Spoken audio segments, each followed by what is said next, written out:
major cities virtually shut down. That street normally packed with tourists, now empty as well. Leaving the region's Federal medical Reserve, system the on the nation's edge central of bank. being Experts say if that happens, call your doctor. I'm feeling pretty bad. I think this is probably the worst cold I've ever had. The outbreak is spreading. The pandemic has now infected every part of American life, from home to work and everywhere in between. America has changed for now. There's no question about that. We will see more cases, and things will get worse than they are right now. Coronavirus, COVID-19, all that is happening in our world. You know, the Bible tells us that there are signs of the times we should be looking for. Are these things pointing to the imminent return of Jesus? What is going to happen according to end times prophecy? We're going to answer that question. The Bible has a lot to say about the end times. Nearly every book of the Bible contains prophecy regarding the end times. Taking all of these prophecies and organizing them can be difficult. Following is a very brief summary of what the Bible declares will happen in the end times.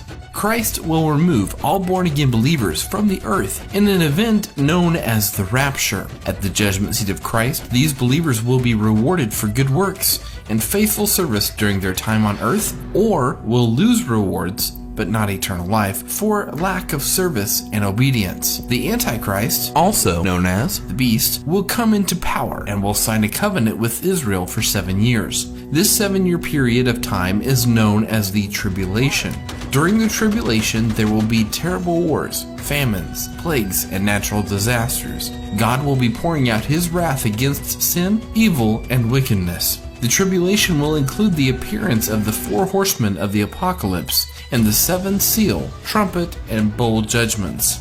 About halfway through the 7 years, the Antichrist will break the peace covenant with Israel and make war against it. The Antichrist will commit the abomination of desolation and set up an image of himself to be worshipped in the Jerusalem temple, which will have been rebuilt. The second half of the tribulation is known as the Great Tribulation and the time of Jacob's trouble. At the end of the 7-year tribulation, the Antichrist will launch a final attack on Jerusalem, culminating in the Battle of Armageddon. Jesus Christ will return, destroy the Antichrist and his armies, and cast them into the lake of fire. Christ will then bind Satan in the abyss for 1,000 years, and he will rule his earthly kingdom for this 1,000-year period. At the end of the 1,000 years, Satan will be released, defeated again, and then cast into the lake of fire for eternity. Christ then judges all unbelievers at the great white throne judgment, casting them all into the lake of fire. Christ will then usher in a new heaven and a new earth and the new Jerusalem, the eternal dwelling place of believers. There will be no more sin, sorrow, or death. That answers the question, what's going to happen according to end times prophecy?